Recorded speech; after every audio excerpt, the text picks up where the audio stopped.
Daniel Carter saw the light fall from the sky. He was walking through the forest that night, checking his usual path as a wildlife ranger. The Montana wilderness was quiet and cold. Snow covered the ground, and his breath made small clouds in the air. He liked these night walks. They helped him forget the memories that never left him alone. Then the sky turned bright. A ball of fire shot across the stars and crashed somewhere in the valley below. The ground shook under his feet. Birds flew away in panic. Daniel stood still for a moment, his heart beating fast. He had seen many things in his life. He had fought in wars that nobody talked about. He had watched friends die in places that did not exist on any map. But he had never seen anything like this. He started running toward the crash site. It took him 30 minutes to reach the valley. The trees around the impact zone were burning. Smoke filled the air, and the smell was strange. Not like normal fire. It smelled like metal and something else he could not name. In the center of a large hole in the ground, he found a small ship. It was not like any aircraft he knew. The shape was smooth and curved, made of a material that looked like silver glass. Part of it was broken open, and blue light was coming from inside. Daniel moved closer. His training told him to be careful. His instincts told him someone needed help. He looked through the broken opening and saw her. She was not human. Her skin was pale silver, like moonlight made solid. Her hair was white and long, spread around her head like a halo. Her eyes were closed, but he could see dark blood on her face. Blue blood. She was wearing strange clothes that looked expensive. A small device on her neck was blinking with a soft green light. Daniel did not hesitate. He reached inside and carefully pulled her out of the wreckage. She was lighter than he expected. Her body was warm, which meant she was still alive.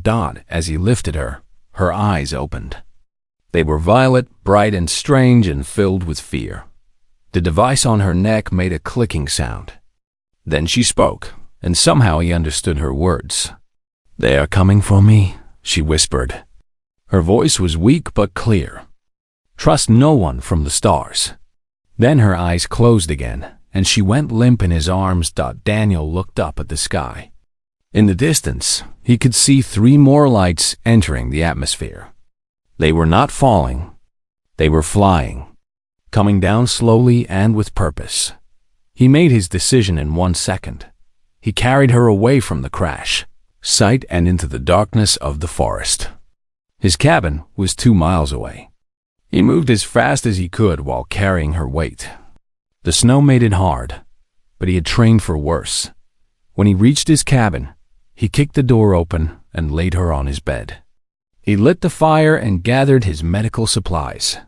He did not know if human medicine would work on her, but he had to try. Her wounds were not too deep. Cuts on her face and arms, probably from the crash. The blue blood was strange, but it was still blood. He cleaned her wounds and wrapped them with bandages. He covered her with blankets to keep her warm. Then he sat in his chair by the fire and watched her sleep. Daniel Carter was 34 years old. He had been a soldier once, an army ranger who went to places nobody talked about. He had killed men and watched men die. When his whole squad was killed in an operation that the government denied ever happened, he left the military. He came to Montana to find peace, to forget. But old habits never really die. When he saw someone in danger, he could not walk away. He looked at the alien woman on his bed. Her silver skin reflected the firelight. She looked fragile and small, but there was something in her face that spoke of strength.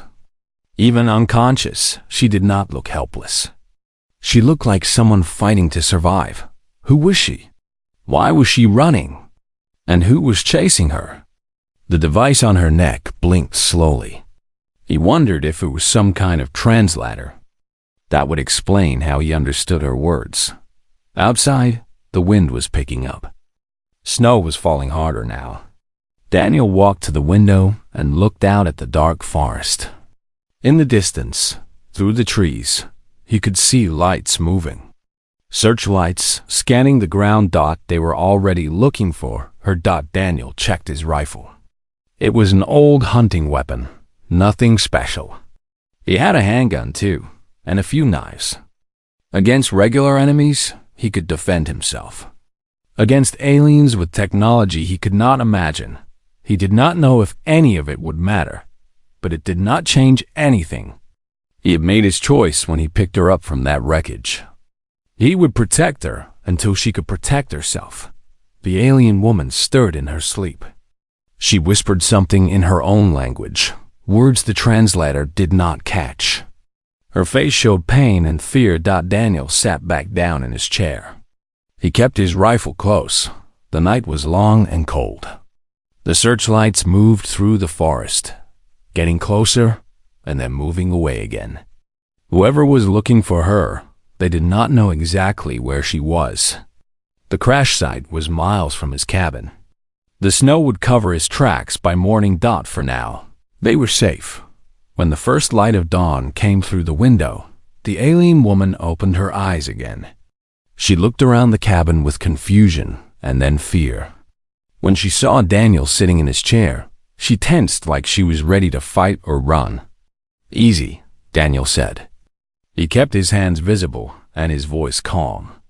"You are safe. I found you in the crash. I brought you here." The device on her neck blinked. She stared at him with those violet eyes. "You are human," she said. It was not a question. Yes, then I was right to come here. She tried to sit up but winced in pain. "My name is Lyris, and you have saved my life, human. But the danger is only beginning." Lyris told Daniel everything. She was a princess of the Voltharan Empire, one of the largest civilizations in the galaxy. Her father had been the emperor, a good man who ruled with wisdom and fairness. But 3 months ago, the military faction had staged a rebellion. They killed her father. They killed her brothers. She was the last of her family, the last legitimate heir to the throne. The rebels hired the Syndicate to hunt her down. The Syndicate were the best killers in the galaxy. They had never failed to eliminate a target. "I ran," Lyris said. She was sitting up now, wrapped in blankets, holding a cup of hot water that Daniel had given her. "I ran through 3 star systems. They followed me everywhere. No planet would give me shelter. Everyone is afraid of the Syndicate." "So you came to Earth," Daniel said. "Yes." She looked at him with those strange violet eyes. "Do you know what the galaxy thinks of your planet, Daniel Carter?" "I did not know the galaxy thought about us at all." "They do. They fear you." Lyris set down the cup. "Earth is listed as a death world. Your gravity is heavy. Your weather is extreme. Your animals are deadly. And your people—" She paused, choosing her words. "Humans are classified as Category 7 predators, the most dangerous rating.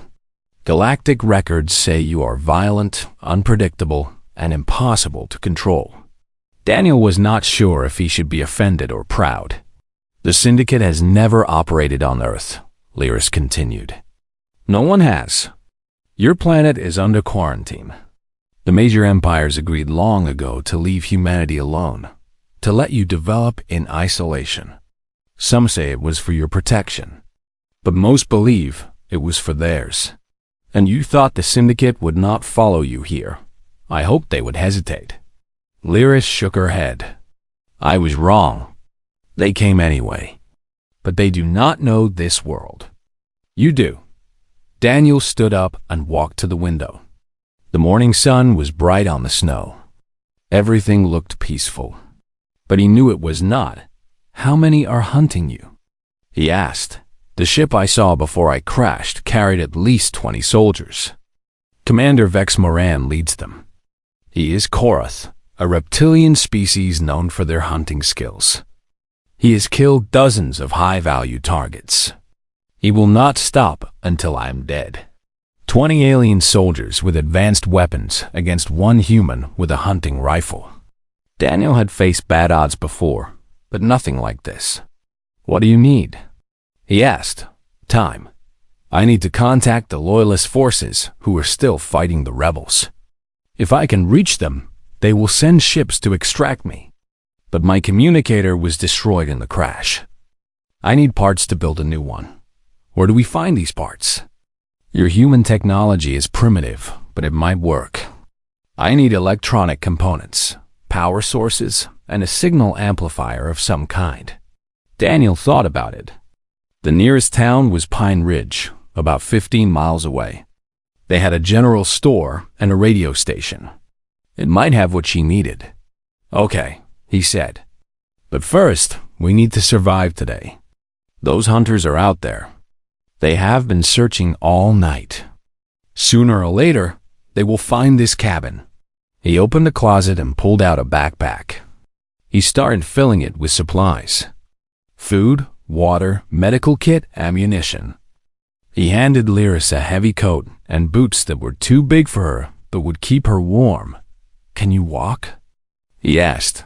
Yes, the wounds are not serious. Good. We move in 10 minutes. They left the cabin and headed into the forest. Daniel led the way, moving through paths he had walked 100 times. The snow was deep, but he knew where to step. Lyris followed close behind, struggling at first but learning quickly. After an hour, Daniel stopped and held up his hand. He heard something, a low humming sound that did not belong in the forest. Through the trees, he saw one of them. A Korath soldier, tall and covered in dark green scales, wearing black armor and carrying a weapon that looked like a rifle but glowed with blue light. The soldier was scanning the area with a device on his wrist. Daniel pulled Lyris behind a large rock. He put a finger to his lips. The Korath moved closer. Its head turned from side to side, searching. The scanning device beeped softly. Daniel drew his knife. It was not much against alien armor, but it was silent. The Korath walked past them. It stopped just 10 feet away. Its head turned toward their hiding spot. Daniel moved before he could think. He came out of cover fast and low. The Korath raised its weapon, but Daniel was already inside its guard. He drove the knife into the gap between the helmet and the chest plate, where the scales of the neck were exposed. Blue blood sprayed out. The Korath made a choking sound and fell. Daniel stood over the body, breathing hard. The whole fight had taken 3 seconds. Lyris came out from behind the rock. Her eyes were wide. You killed it, she whispered. You killed a syndicate soldier with a knife. He was not paying attention. Daniel cleaned his blade and took the alien weapon from the body. It felt strange in his hands, lighter than it looked. Can you show me how to use this? Lyris nodded. She was looking at him differently now, like she was seeing him for the first time. Far away, Daniel heard shouts. The other hunters had heard their comrade fall. They would be coming. We need to move, he said. Now, they ran deeper into the forest. Behind them, the hunt was getting closer. Commander Vex Moran knelt beside the body of his soldier. He studied the wound with cold yellow eyes. A blade. A simple metal blade had killed one of his best men. He had underestimated the human. He would not make that mistake again. Vex stood up and looked at the tracks in the snow. The human was smart, covering his trail. But Vex had hunted prey across 100 worlds. He would find them, and when he did, he would kill the human himself. They walked for 2 days through the wilderness. Daniel knew these mountains better than anyone. He used every trick he had learned in the Rangers and every path he had discovered in his years as a wildlife ranger. He led Lyris through caves, across frozen rivers, and over ridges where the wind cut like knives. The syndicate hunters stayed close behind them. Daniel could see their lights at night, searching. He could hear their ships flying overhead. But they could not catch up. Earth was too wild, too unpredictable for their technology. On the second night, they made camp in a small cave.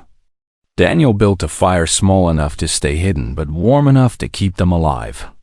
Lyris sat close to the flames, her silver skin glowing in the light. "Can I ask you something?" She said, "Sure." "The galactic records say humans are mindless killers, animals that learn to use tools. But you are not like that. You think, you plan, you show mercy." She looked at him with confusion in her violet eyes. "I do not understand." Daniel poked the fire with a stick. "The records are not completely wrong. Humans can be violent. We have done terrible things to each other throughout history. Wars, genocide, cruelty beyond imagination. Then the records are correct? Partly, but they miss the other half." Daniel looked up at her. "We can also be kind, generous, brave. We can love strangers and die for people we have never met. We are not one thing, Lyris. We are all things all at once. Good and evil, living in the same heart." Lyris was quiet for a long moment. "That sounds exhausting." Daniel laughed. It surprised him. He had not laughed in a very long time. "It is, but it is also what makes us strong. We can choose. Every day, every moment, we choose what we want to be." "And what did you choose?" Daniel thought about his squad. His friends who died because of bad orders from men who sat in safe offices. He thought about the years of anger and guilt that had followed. The drinking, the isolation, the slow path back to something like peace. "I am still figuring that out," he said. On the third morning, they reached Pine Ridge.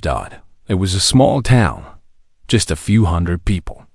One main street with a general store, a gas station, a diner, and a small sheriff's office.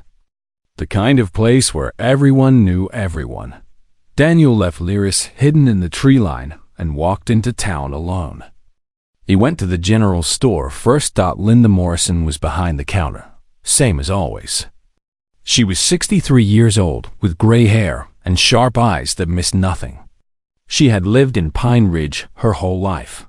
"Daniel," she said, "I've not seen you in weeks. You look terrible. Long few days, Linda." He set a list on the counter. "I need these things fast." Linda looked at the list. Circuit boards, batteries, copper wire, a portable radio transmitter. "Building a science project?" she asked. "Something like that." Linda studied his face. She saw the dirt, the exhaustion, the tension in his shoulders. She had known Daniel for 3 years. She knew he was a good man who kept secrets. "I will not ask questions," she said.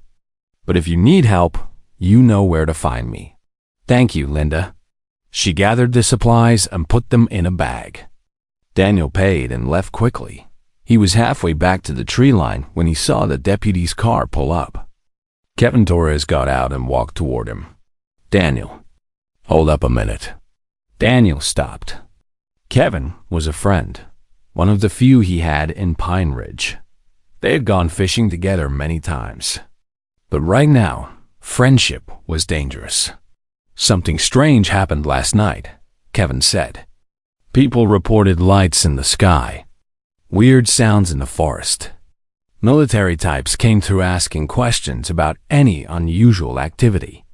He looked at Daniel carefully. "You know anything about that?" No. Kevin did not believe him. Daniel could see it in his eyes. But Kevin was also smart enough not to push. All right. Just be careful out there, whatever you are doing." "Always am." Daniel walked back to the tree line. Lyris was waiting, her face pale with worry. Did anyone suspect? Maybe, but they will not interfere. He handed her the bag of supplies. "Can you build your communicator with these?" Lyris looked through the contents. "Yes, it will take time, but yes." "Then let us find somewhere safe to work." They did not get the chance. The first plasma bolt hit a tree 5 feet from Daniel's head. The trunk exploded into splinters and fire. Daniel grabbed Lyris and pulled her down. More shots came, burning through the forest like lightning. He saw them now, syndicate soldiers moving between the trees, their weapons flashing blue. "Go!" he shouted. "I will hold them off." He raised the alien rifle he had taken from the dead soldier and fired back. The weapon kicked harder than he expected, but his aim was true. One of the hunters fell. Lyris ran. Daniel covered her retreat, moving from tree to tree, firing and ducking. The alien weapon was powerful, but he only had so much ammunition. A shot hit his shoulder. Pain exploded through his body. He stumbled, but kept moving. Then he heard it. A voice, deep and cold, cutting through the chaos. "Stop fighting, human. You cannot win." Commander Vex Moran walked out of the smoke. He was taller than the other Korath, his scales darker, his eyes burning yellow.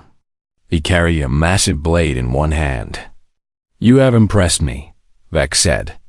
"No primitive has ever killed one of my soldiers before. But this ends now. Give me the princess, and I will grant you a quick death." Daniel raised his rifle. His shoulder was bleeding badly. His vision was getting dark at the edges. "No," he said. Vex smiled, showing rows of sharp teeth. "Then I will take my time." He charged. Daniel fired, but Vex was fast. The blade came down like a hammer. Daniel barely dodged, rolling to the side as the weapon cut through the ground where he had stood. They fought in the burning forest. Daniel used every trick he knew. He was faster than Vex expected, more creative. But Vex was stronger, and Daniel was wounded. The blade caught Daniel across the chest. He fell, blood pouring from the wound. Vex stood over him, raising his weapon for the killing blow. Then a shot hit Vex in the back. Lyris stood behind him, holding Daniel's handgun with both hands. Her face was set with determination. Vex roared and turned toward her. But the wound slowed him. Daniel grabbed a rock and smashed it into Vex's knee. The Korath fell. "Go!" Daniel shouted. "Run!" Lyris hesitated for only a second. Then she grabbed Daniel's arm and pulled him up. Together, they ran into the darkness behind them. Vex screamed in rage. But he could not follow. Not yet, they had survived. But both of them knew it was not over. Daniel woke up in a white room. For a moment, he thought he was dead. Then the pain hit him, and he knew he was still alive. His chest and shoulder burned like fire.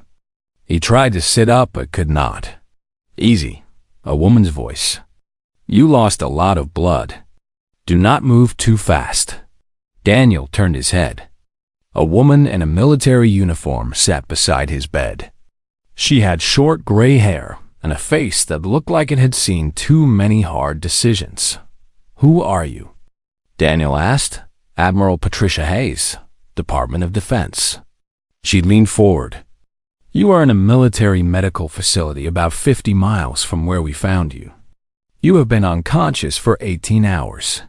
Daniel remembered the forest. The fight. Lyris pulling him through the darkness. "Where is she?" he asked. "Where is Lyris?" "The alien is safe. She is in another room, under guard." Admiral Hayes studied him with sharp eyes. "She refused to leave your side until we promised you would receive the best care available." Interesting, for a princess to care so much about one human. "What do you want?" "Answers." An alien spacecraft crashes in Montana. A squad of alien soldiers lands and starts hunting through our forests. A former army ranger shows up in the middle of it all, protecting an alien princess. Hayes leaned back. "You can understand why we have questions." Daniel told her everything. There was no point in lying. He told her about finding Lyris, about the Syndicate, about the Veltharan Civil War. He told her what Lyris had said about Earth being quarantined, about humanity being feared. Hayes listened without interruption. When he finished, she was quiet for a long moment. "Do you believe her?" she asked. "Yes. Why?" Daniel thought about it. "Because she could have lied. She could have told me anything to get my help. Instead, she told me the truth, even the parts that were hard to hear. Hayes nodded slowly. I agree. We have been monitoring the situation. The alien soldiers are real. Their technology is beyond anything we have. And our experts have examined the princess. She paused. She is definitely not from Earth. What happens now? That depends on her. And on you. Hayes stood up. There is someone here to see you. General Frank Henderson. He wants to discuss options. She left, and a few minutes later, a man walked in. General Henderson was tall and broad, with the look of a career soldier. His face was friendly, but his eyes were calculating. Sergeant Carter, he said, I have read your file. Impressive service record. Shame what happened to your squad. That is classified. Not to me. Henderson sat down. Here is the situation. We have an alien princess who controls nothing. A hostile force on our soil that we cannot defeat with conventional weapons. And a civil war in a galactic empire we did not know existed until 3 days ago. He smiled, but there was no warmth in it. I see opportunity. What kind of opportunity? The princess needs allies. We need technology and knowledge. If we help her win her war, we gain a friend in a position of power. We gain access to resources beyond anything on Earth. Henderson leaned forward. We can protect her, Carter. But we need your help to make her trust us. Daniel did not like this man. He was too smooth, too hungry. But he was not wrong. Lyris needed protection, and Daniel could not provide it alone. Let me talk to her, Daniel said. They brought him to Lyris in a wheelchair. She was in a small room with a window that looked out on mountains. When she saw Daniel, her face lit up with relief. You are awake. She rushed to him and knelt beside his chair. I was afraid the wounds were too serious. Human medicine is so primitive. I am hard to kill. Daniel took her hand. It was strange, holding a hand with silver skin. But it felt right. These people want to help you. They want to protect you until your loyalist forces arrive. In exchange for what? Access, knowledge, an alliance. Lyris looked at him carefully. Do you trust them? I trust that they want something from you. That means they will keep you alive. Daniel squeezed her hand. I will stay with you. I will not let them hurt you. Lyris was quiet for a moment. Then she nodded. Very well. But I will not share any technology that could be used for conquest. Only for defense. I think they will accept those terms. They did. Over the next 2 days, Lyris worked with military engineers to build her communicator. Daniel stayed by her side, watching and recovering. His wounds healed slowly, but he grew stronger each day. On the second night, Lyris completed the communicator. She sent a coded signal into the stars. 3 hours later, she received a response.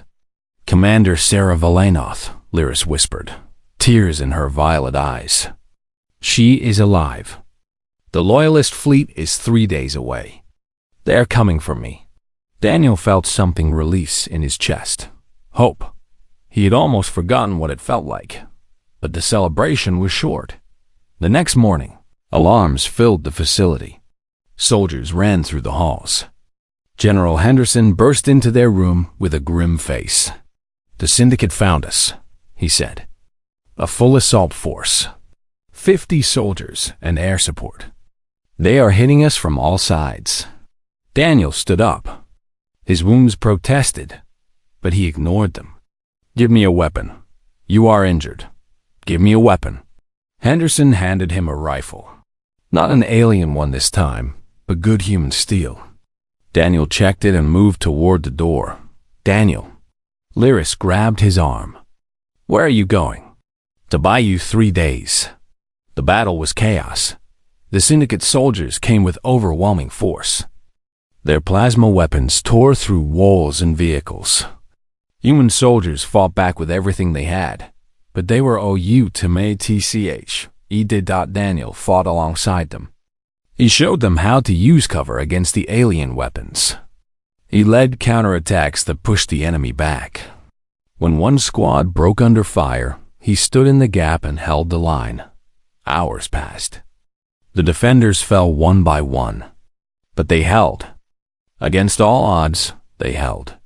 Then Daniel saw Commander Vex Moran walking through the smoke. His wounds had healed. His yellow eyes burned with hatred. "Human," Vex called out. "I told you this would end. It ends now." Daniel raised his rifle. His hands were steady. "Come and get me," he said. Vex charged, but Daniel did not stand and fight. He turned and ran, leading Vex away from the facility, away from Lyris, into the wilderness he knew so well. The hunt began again, but this time it would end. The Montana wilderness had never felt more alive. Daniel ran through the forest like a ghost. Every tree, every rock, every hidden path was burned into his memory. He had walked this land for 3 years, learning its secrets. Now those secrets would save his life. Behind him, Commander Vex Moran followed with murder in his eyes. The Korath was fast and strong, but this was not his world. He stumbled on roots that Daniel jumped over. He slipped on ice that Daniel knew to avoid. The distance between them grew, but Vex would not stop. Daniel knew that. The Korath commander had lost too much pride to walk away now. That was what Daniel was counting on. He led Vex deeper into the mountains, toward a place he had found years ago. A narrow canyon with steep walls and only one way in. Daniel called it the box. It was where he went when he needed to be alone with his thoughts. Now it would be where this ended. Daniel reached the canyon as the sun was setting. He stopped at the entrance and turned around. His body hurt everywhere. His wounds had opened again, and blood was soaking through his shirt. But he forced himself to stand straight. Vex appeared through the trees a minute later. The Korath stopped when he saw Daniel waiting. "You are not running anymore," Vex said. "No." Vex looked at the canyon behind Daniel. His yellow eyes narrowed. "This is a trap." "Yes. You think you can defeat me here? In this narrow space where I cannot use my full strength?" Vex laughed, a cold and hollow sound. "You are brave, human. But bravery does not win battles. Maybe not." Daniel pulled out his knife. The same knife he had used to kill the first Syndicate soldier. "But I'm not trying to win. I am trying to buy time." "Time for what?" Daniel smiled. "Look up." Vex looked. The sky was full of ships. They came through the clouds like falling stars, dozens of them. They were not Syndicate ships. These were sleek and silver, with the symbol of the Velthoran Empire on their hulls. Loyalist forces. Lyris had been wrong about the timing. They had not taken 3 days. They had come early.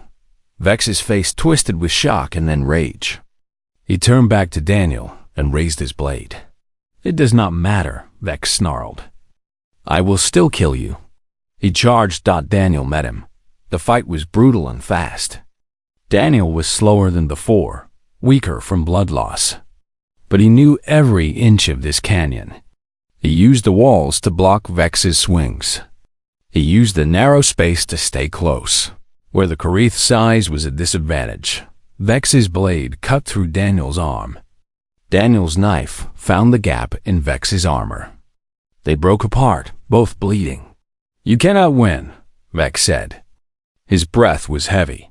"You are just one human. One human is enough." Daniel attacked again. This time, he did not try to kill. He grabbed Vex's blade arm and held on. The Korath was stronger, but Daniel's grip was iron. "What are you doing?" Vex demanded. "Holding you here." Daniel looked up at the sky again. A ship was descending toward the canyon. Not attacking, landing. Vex tried to pull free, but Daniel would not let go. The Korath punched him in the ribs, and Daniel felt bones crack. He still did not let go. The ship landed. The doors opened. Lyris stepped out, followed by soldiers in silver armor. She was wearing different clothes now, royal clothes that made her look taller and more powerful than before. Behind her stood a tall woman with blue skin and cold eyes. Commander Sarah Velnoth of the Imperial Guard. Commander Vex Moran, Lyris said. Her voice was steady and strong. By the authority of the Velthoran Crown, you are under arrest for treason, regicide, and crimes against the Empire. Vex finally pulled free from Daniel's grip. He looked at the soldiers surrounding him. His yellow eyes moved from face to face, calculating his odds. Then he laughed. You think you have won, Princess? The Syndicate does not forgive failure, and the rebels still control most of the Empire. You have won nothing. Maybe. Lyris walked forward until she stood right in front of him. But I am still alive. And as long as I live, hope lives with me. She nodded to her guards. They moved forward and took Vex into custody. The Korath did not resist. He knew it was over. Lyris turned to Daniel. He was on his knees now, too weak to stand. She rushed to him and knelt beside him. You saved me, she whispered. Again, had to. Daniel coughed, and blood came with it. Made a promise. Lyris touched his face. Her silver hand was warm. My doctors can heal you. Better than any human medicine. Will you let them? Daniel nodded. He did not have the strength to speak anymore. They carried him onto the ship. The Loyalist doctors worked on him for hours, using technology that seemed like magic. When he woke up, the pain was gone. His wounds had healed completely. Lyris was sitting beside his bed, just like he had sat beside hers that first night. The Civil War continues, she said. But we are winning now. The news of my survival has inspired many to join our cause. She took his hand. I have to return to my people. To lead them. I know. Come with me. Her violet eyes were bright with hope. You could be a general in my army. A hero of the Empire. You could see the stars, Daniel. All of them. Daniel looked at her. In another life, he might have said yes. But this was his life. I cannot, he said. Earth is my home. These mountains, these forests. This is where I belong. Lyris nodded slowly. She had expected this answer. Then I will give you a different gift. I will lift the quarantine on Earth. Your people will know they are not alone in the universe. And when humanity is ready to reach the stars, the Velthoran Empire will welcome them as allies. That is a good gift. Lyris leaned forward and kissed his forehead. A gentle, grateful kiss. Thank you, Daniel Carter, for believing in me when no one else would, for protecting me when you had nothing to gain. Humans are everything the galaxy feared and everything they hoped for, and I will make sure the universe knows it. She stood and walked to the door. At the threshold, she looked back. Goodbye, Daniel. Goodbye, Lyris. She was gone. A week later, Daniel was back in his cabin. The military had offered him everything. Money, medals, a new career. He had refused it all. He only wanted to go home. He sat on his porch as the sun set over the mountains. The sky was turning orange and purple, colors that looked almost alien now dot in his hand. He held a small device that Lyris had left him. A communicator, she had said. If he ever changed his mind, if he ever wanted to see the stars, he could call her. He put the device in his pocket and looked up at the darkening sky. Somewhere out there, a princess was fighting a war. Somewhere out there, the galaxy was learning to fear and respect humanity. Somewhere out there, everything was changing.